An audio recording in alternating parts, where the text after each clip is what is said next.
to start from this outflowering. Yes, Rangada. Yes. Okay. So this And we outflowering. have to read it. And we have to read it. We have not yet read it. Okay. Then in that case, Archana, you start. Okay, Rangada. You read the whole paragraph. Yes. This outflowering has its two terms. First comes the growth out of the separative human ego into the unity of the spirit, then the possession of the divine nature in its proper and its higher forms, and no longer in the inferior forms of the mental being, which are a mutilated translation and not the authentic text of the original script of divine nature in the cosmic individual. In other words, a perfection has to be aimed at which amounts to the elevation of the mental into the full spiritual and supramental nature. Therefore, this integral yoga of knowledge, love, and works has to be extended into a yoga of spiritual and Gnostic self perfection. As Gnostic knowledge, will, and ananda are a direct instrumentation of spirit and can only be won by growing into the spirit, into divine being, this growth has to be the first aim of our yoga. The mental being has to enlarge itself into the oneness of the divine before the divine in will perfect in the soul of the individual its Gnostic outflowering. That is the reason why the triple way of knowledge, works, and love becomes the keynote of the whole yoga, for that is the direct means for the soul in mind to rise to its highest intensities, where it passes upward into the divine oneness. That too is the reason why the yoga must be integral. For if emergence in the infinite or some close union with the divine were all our aim, an integral yoga would be superfluous, except for such greater satisfaction of the being of man as we may get by a self lifting of the whole of it towards its source. But it would not be needed for the essential aim, since by any single power of the soul nature we can meet with the divine. Each at its height rises up into the infinite and absolute. Each therefore offers a sufficient way of arrival, for all the 100 separate paths meet in the eternal. But the Gnostic being is a complete enjoyment and possession of the whole divine and spiritual nature, and it is a complete lifting of the whole nature of the man into its power of a divine and spiritual existence. Integrality becomes then an essential condition of this yoga. Yeah. Okay. Yeah, a lot of small details are there which have to discuss. Okay, so now to get the context, we will see what he has said in the previous paragraph. Okay, so I am reading out a summary of the previous paragraph. Okay, so, what then is the method and instrumentation used by the integral yoga? It is self-surrender. You have to surrender yourself to the divine. Giving up of the whole being into the divine consciousness, divine power, and divine ananda. The divine himself takes charge of the sadhaka and guides, transforms, and fulfills his life. What is meant by fulfillment? Change of the natural life, that is body-mind life, into divine life, that is Satchidananda. That is what meant by fulfillment. Now, the integral yoga introduces another object of yoga, not necessarily included in the other yogas. That is Ananda. Okay, so in the other yogas, Ananda may come, but that's not the main thing. The main thing is to reach the divine somehow or other. And you may reach the divine through knowledge, you may reach through power, and you are more than happy. Okay, or you may reach through the substance. You may become one. Okay? The general aim of all yoga is the liberation of the soul from the clutches of the outer nature of body, life, and mind. This is usually the final aim of yoga, normally. Enjoyment may be present, but the dissolution of the body, life, mind is needed. But the Tantra takes one step further. It makes liberation of soul its aim, but it also includes the enjoyment of divine power, light, and joy. That is Satchidananda,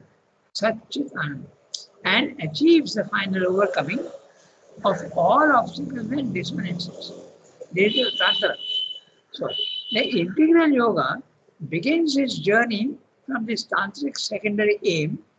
It regards man not only as an individual going from ignorance to knowledge, from death to immortality, from pain and suffering to bliss, but it also considers the individual man as capable of universality, capable of unifying himself with the divine in all others and even everything in nature. And the integral yoga makes this conception a practical reality. Liberation is always its first concern. Enjoyment of cosmic unity is its second aim. Enjoyment of cosmic unity is cosmic consciousness. The third aim is a result of the second. This universal unity translates itself into a spiritual purpose, the divine in humanity. If you are in a cosmic consciousness, the world is very much concerned. You are also concerned with the world. So it's a result of the cosmic consciousness. You must do something for mankind, for humanity. The individual yoga now widens itself into a collective yoga of universal nature in humanity. The individual, liberated, becomes a perfect instrument of the divine and participates in the evolutionary work of the divine in the world. And that is the evolution from darkness to light, from ignorance to knowledge, from death to immortality, from pain and suffering to ananda. This is what he has said in the previous one. Okay? Now he is discussing that further. This outflowering has its two terms. Okay? So again, keep in mind these three levels. Level 1, level 2, level 3, it becomes very clear. Okay? First comes the growth out of the separative human ego into the unity of the spirit. Then the possession of the divine nature in its proper and its higher forms, and no longer in the inferior forms of mental being, which are a mutilated translation and not the authentic text of the original script of divine nature in the cosmic individual. 1, 2, 3, 4, 5, 6 lines. We will take up step by step and you will see how it is very, very clear. But we have to understand what he's saying. So there are two terms. The first, before I read the text, the first term is level 2. The second term is level 3. Okay, very clearly. Okay. First comes the growth out of the separative human ego into the unity of the spirit. So separative human ego is level 1, our own condition. Into the unity of the spirit, the cosmic consciousness, level 2. Okay, this is the first term. So grow out of your ignorance into the spiritual consciousness and become free. That's level, that is the first aim. Two terms. First term is that. Go to level 2. Second term is go to level 3. How is he saying that? We'll see. He's saying then means afterwards. Level, the second term. Then the possession of the divine nature. Note the word divine nature. It's not divine consciousness. Divine nature. That means the para prakriti and the apara prakriti. Your apara prakriti, body, mind, life, becomes para prakriti, Satchidananda. Okay? So body corresponds to Sat, Chit Shakti corresponds to the vital, and Ananda corresponds to the psychic being, and Supermind corresponds to mind. So now para prakriti, your apara prakriti becomes para prakriti. The aim is the third one. Okay? Very clearly you can see. The possession of the divine nature, not possession of the cosmic, of the consciousness. Cosmic consciousness you can get through any yoga. Okay? But to get the divine nature, you have to go to level 3. Okay? Because then you get the power. You get the power to also act in the level 1. Out of the separated human ego into the unity of the spirit. Then, so he is using the word then for the second term. Okay? The possession of the divine nature in its proper and its higher forms. Higher forms, he is talking of the divine para prakriti. Okay? The divine nature. So, the higher forms and no longer in the inferior forms of the mental being, which are a mutilated translation and not an authentic text of the original script of divine nature in the cosmic individual. Okay? So, he is talking very clearly of your body, mind, life is the inferior nature. Okay? It's a mutilated form of that. So your body is matter, and matter is a mutilated form of Sat. Okay? Then your vital is a mutilated form of Chit Shakti, and your pain and suffering and all that is a mutilated form of the Ananda, and your mind is a mutilated and diminished consciousness of the Supermind. So these are the links that we are giving you. So your lower being is not an original script of the divine nature, but a distorted, mutilated translation, he's telling you. So you have to get back to not the translation, but the original script. Okay? And the original script is Satchidananda at level 3. Okay? Now we go to other words, the next sentence. In other words, a perfection has to be aimed at which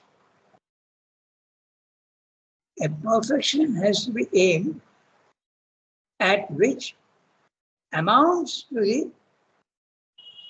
Now that's a little funny sentence. Huh? In other words, a perfection has to be aimed at. Okay. I have understood. I have to put a comma after aim. Okay, then it makes sense. Not aimed at. Okay. In other words, a perfection has to be aimed at which amounts to the elevation of the mental being. The comma has to come after aimed at. Okay. Which amounts to the elevation of the mental into the full spiritual and supramental nature. So term 1, full spiritual. Term 2, supramental nature. Okay, that's a perfection required. Therefore, this integral yoga of knowledge, love, and works has to be extended into a yoga of spiritual and Gnostic perfection. Spiritual perfection, level 2. Gnostic self-perfection, level 3. So you have to use all the 4. You have to use knowledge, love, and works. In the spiritual perfection, works doesn't come in. Okay? It can be only knowledge or Ananda. It can be those two, through Jnana Yoga and Bhakti Yoga. But when you are saying works, it is Karma Yoga.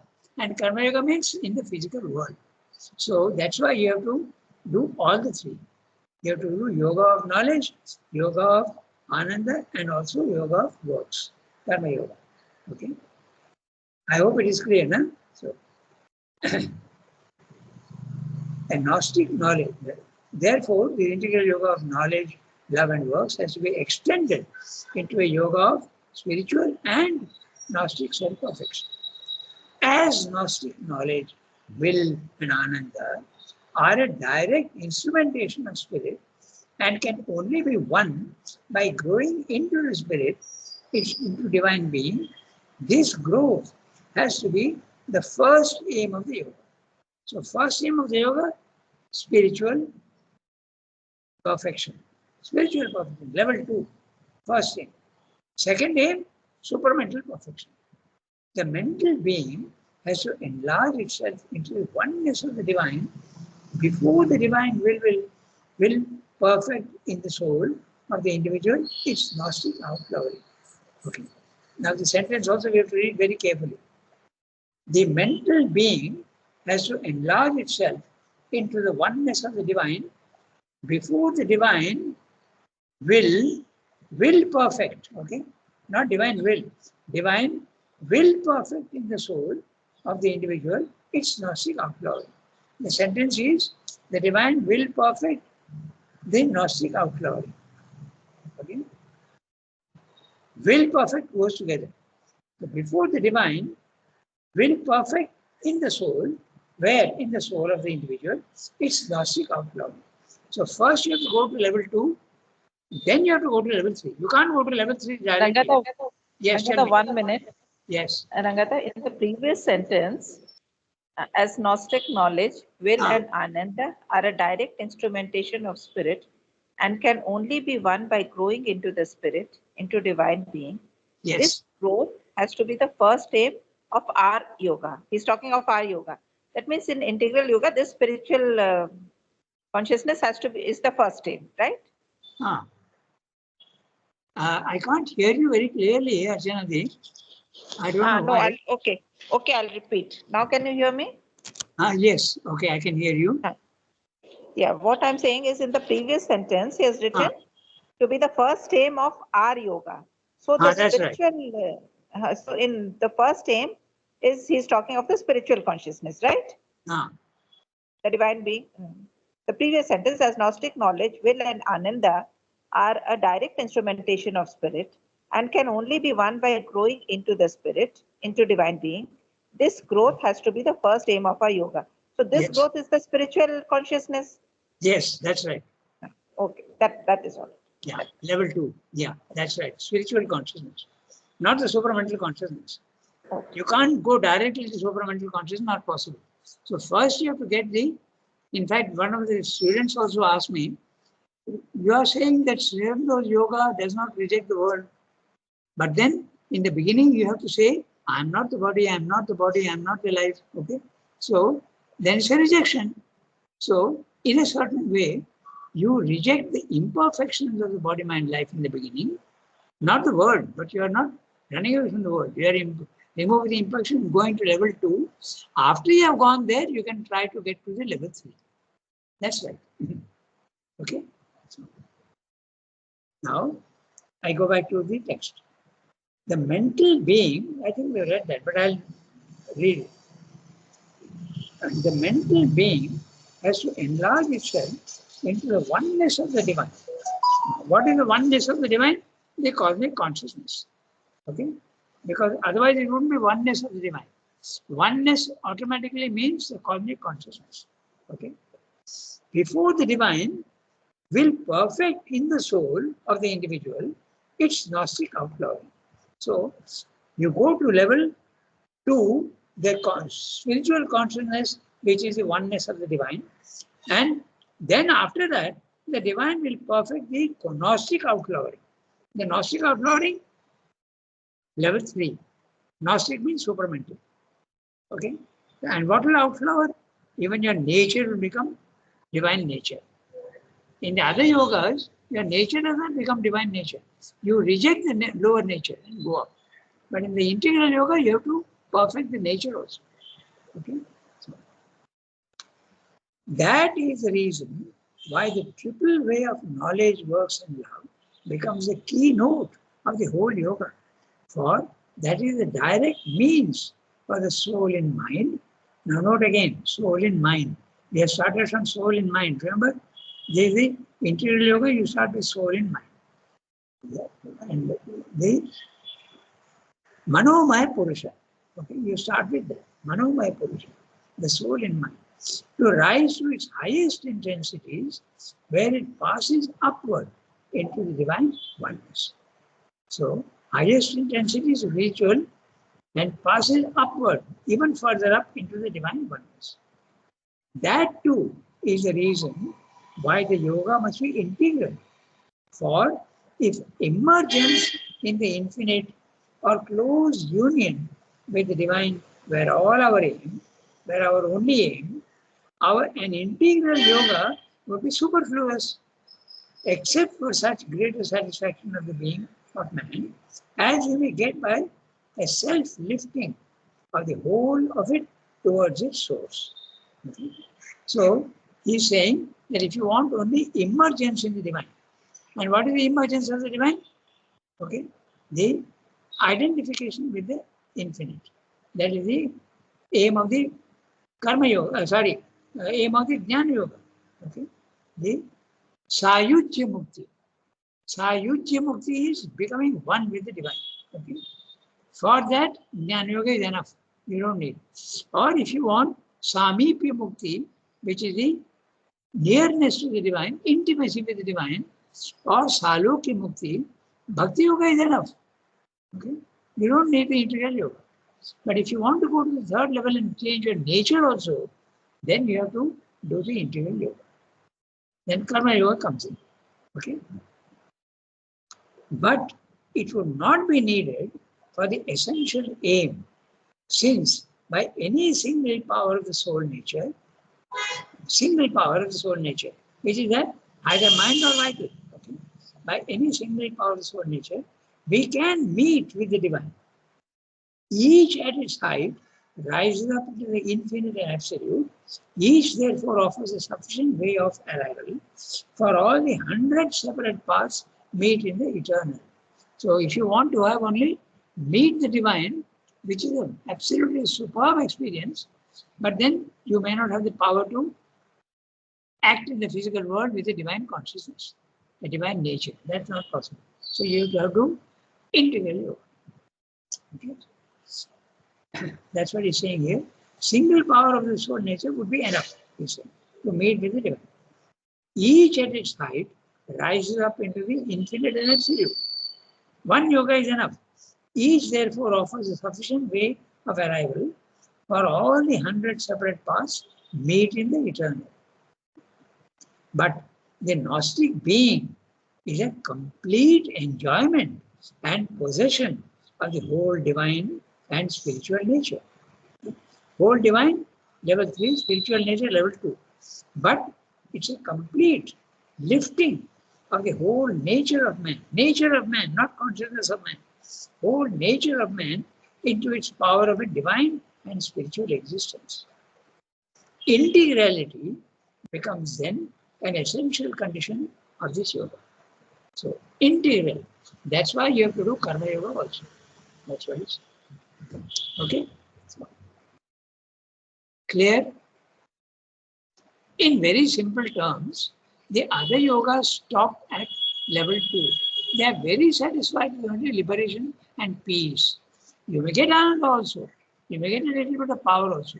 But your nature, your body, mind, life does not change. Okay? It may change a little bit, but not fully. Certainly not the body. The body will not change because it is a biological origin and it will remain biological and it will die.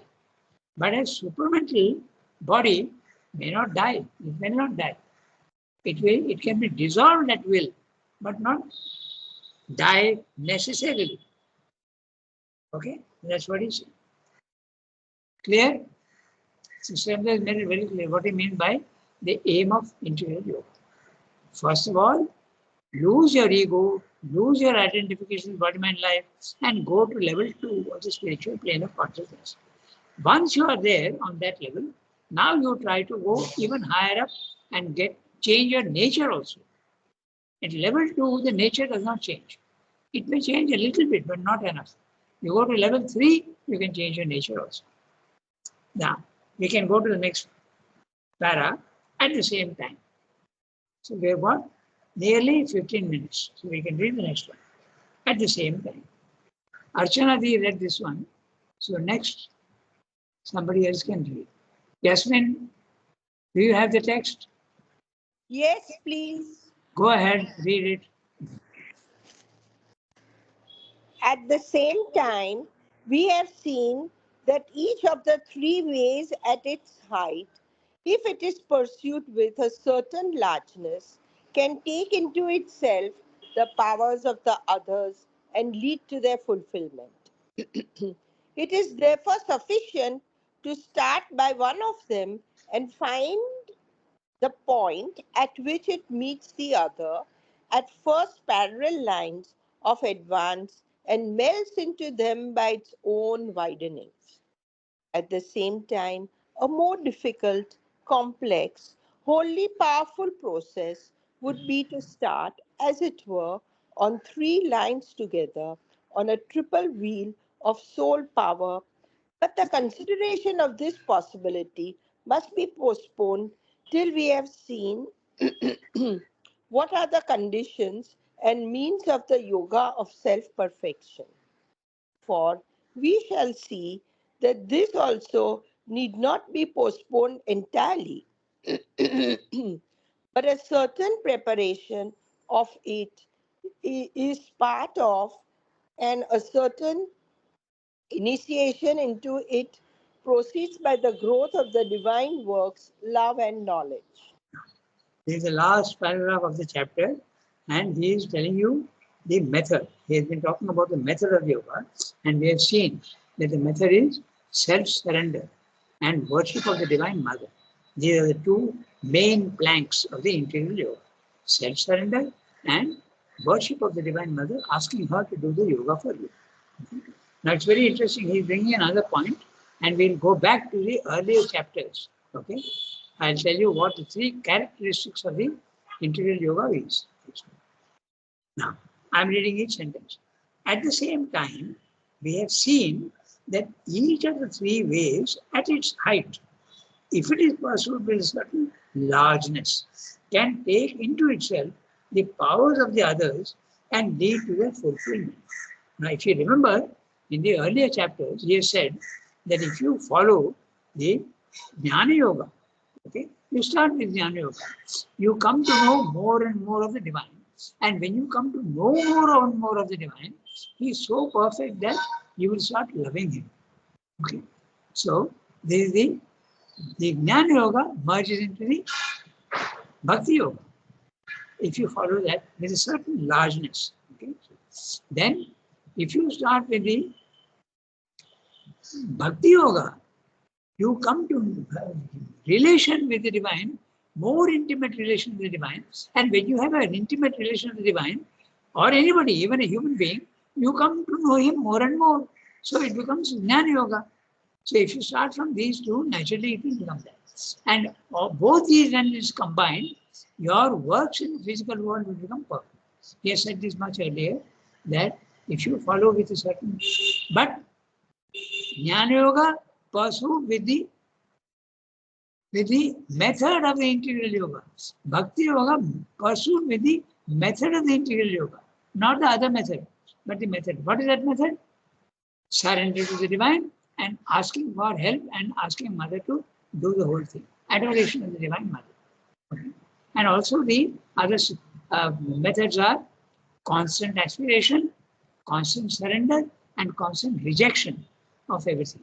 So if you follow these three methods, it becomes the integral yoga. You can concentrate with the mind, or you can do it through the heart, or even you can do it through the karma yoga. So any of these, if you do, it will lead you to the others automatically, if only if you follow the methods of the integral yoga, not the methods of Jnana Yoga or the Bhakti Yoga. In those methods, you reject the lower parts, but here you don't reject the lower parts. Okay? So that's what he's saying. Now I go to the next sentence. It is therefore sufficient to start by one of them and find the point at which it meets the other at first parallel lines of advance and melts into them by its own widenings. At the same time, a more difficult, complex, wholly powerful process would be to start, as it were, on three lines together, on a triple wheel of soul power. He has told us much earlier that that's not easy. You can't do that. But now he is telling you that it can be done. And he will tell you how in the next chapter. Okay? Triple wheel of soul power. But the consideration of this possibility must be postponed till we have seen what are the conditions and means of the yoga of self-perfection. So he's saying it is difficult. But wait, if you remember, very, very early, second chapter or third chapter, he says that to pursue all together is not a synthesis, but a chaos. Then he says, if you want to pursue them, okay, not together, but one by one, then one life is not enough. And it's impractical. He has told you that. But now he's telling you that it's possible. Okay? So, triple wheel of soul power. And he's saying, but you have to consider how, and I'll tell you how it can be done in the next chapter. Okay? But the consideration of this possibility must be postponed till we have seen what are the conditions and means of the yoga of self-perfection. Okay? So, for we shall see that this also need not be postponed entirely, but a certain preparation of it is part of, and a certain initiation into it proceeds by the growth of the divine works, love and knowledge. Now, he has told you much earlier, I'll finish with that, we got 7 minutes. He has told you the characteristics of the integral yoga. He has given you 3 characteristics. The first characteristic is that you do it in a very flexible manner. Okay? You don't do it exclusively, you do it in a very flexible manner. That means to say, each individual sees what is most suitable to him and starts from that. Okay? That's the method. And also, there is no fixed method, like rigid rules are there for Raja Yoga, for instance. Okay? Very clear steps are there. Yama, Niyama, Asanas, Pranayama, Pratyahara, Dharana, Dhyana, Samadhi. It's not like that. It is very, very flexible. And what are the methods you are using? Again, we come back to self-surrender and remembrance constant, rejection constant, and aspiration constant. If you do that, then each of these will merge, all the 3 parts will merge. Second, he says that we are rejecting nothing. Okay? We do not reject the body mind life. Like the Jnana Yoga and Bhakti Yoga are doing that. They are rejecting the lower. But in the integral yoga, you don't reject them. You only turn them and offer them to the divine for transformation. Your vital imperfections will become pure energy, divine energy. Your mental ignorance will become knowledge. Okay, if you do the surrender part. Then the third method is that all the incidents of life are used by the divine for your progress.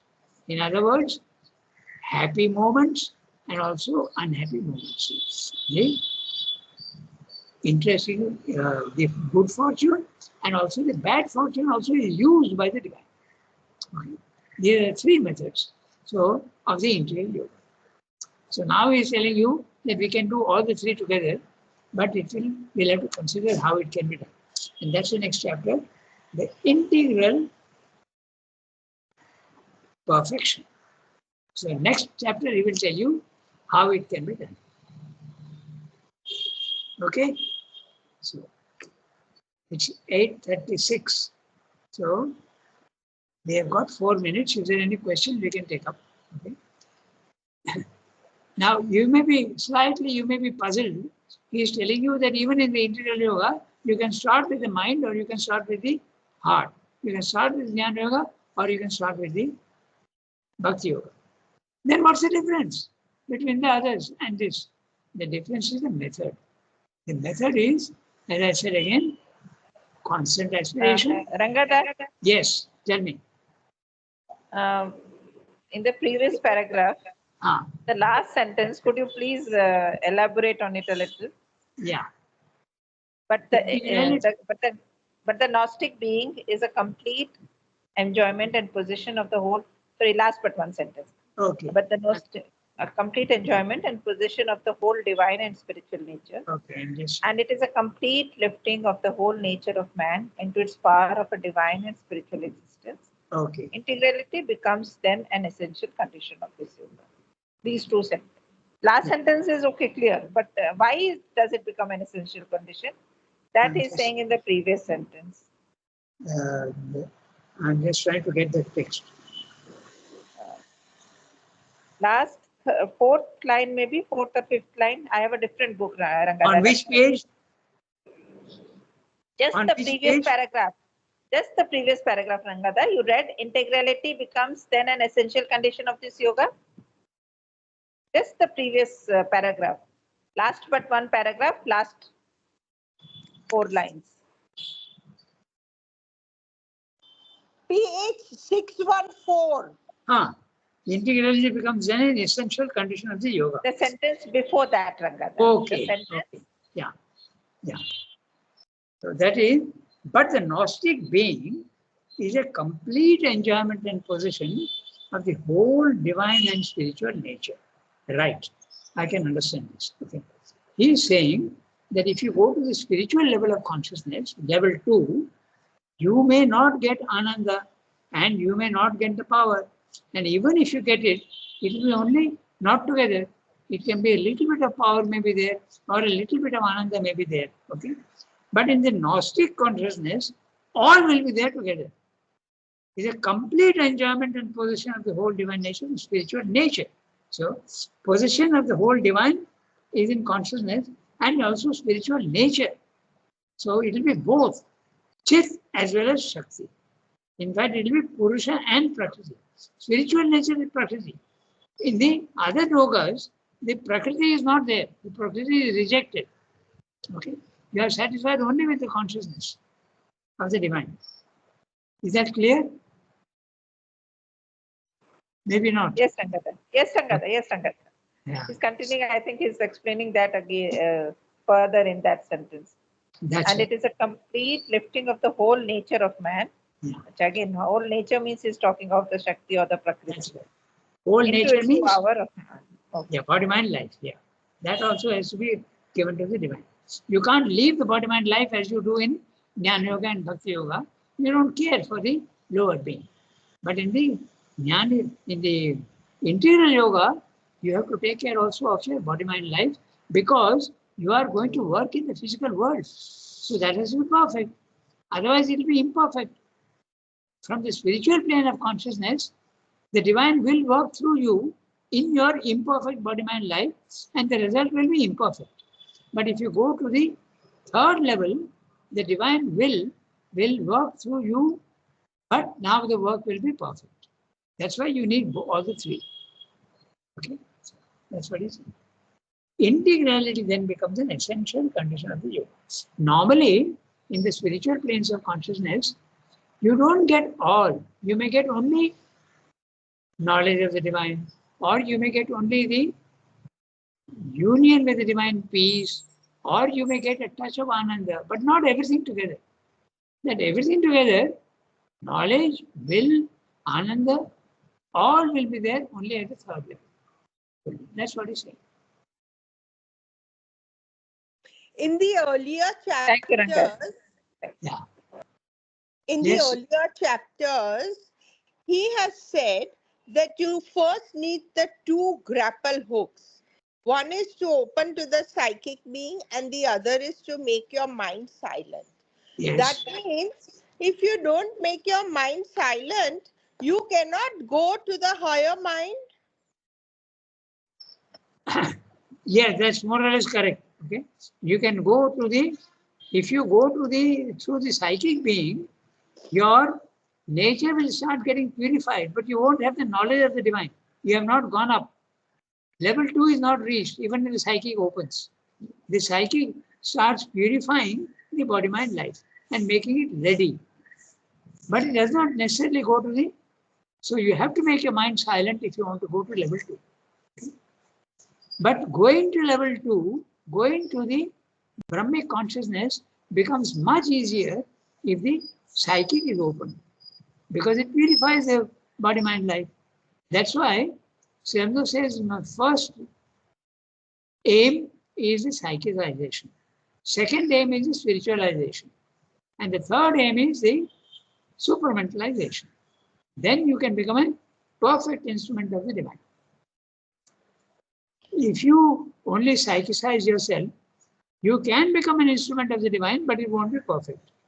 If you go only to the spiritual level of consciousness, okay, you have knowledge of the divine, you will also be an instrument of the divine, but it will be imperfect.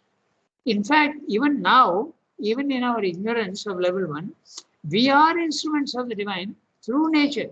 Nature is making us dance, and our work is absolutely imperfect. But the higher you rise, the work starts becoming more and more perfect. The perfect work will come only at the third level. The consciousness rises to the third level, comes down, and then first there's an ascent and then there's a descent. Okay. You know, according to Sri Aurobindo, it was only in 1908 when he met Lele that he silenced his mind. Yeah, So silencing the mind is essential for going to that the. means he went into the spiritual planes only after 1908. Yeah, very think- clearly, what you're saying, I Yasmin, think is correct. Rangada's students have come. Nahi, Rangada, we can continue next time. No, I think the the other one is students not. have come. So just 2 minutes, I'm telling you. When Sri Aurobindo had the experience of the Brahmic consciousness in Baroda, if you remember, there is no emotion at all. So the psychic element was not there. Okay, that's what Jasmine is asking. He says very clearly that there was absolutely no emotion at all. And if the emotion is not there, obviously the psychic being is not there. That's why Sri Aurobindo introduced the psychic being in his yoga after the mother came. Okay. Oh, Yeah. Okay, Yasmin? thank you. Merci beaucoup. Yeah. Okay. So now both have come. Now students. So we can close now. Okay, thank you, Rangada. I could see the Thank you, students Rangada. were thinking. Okay. Au revoir. Thank you. Next day.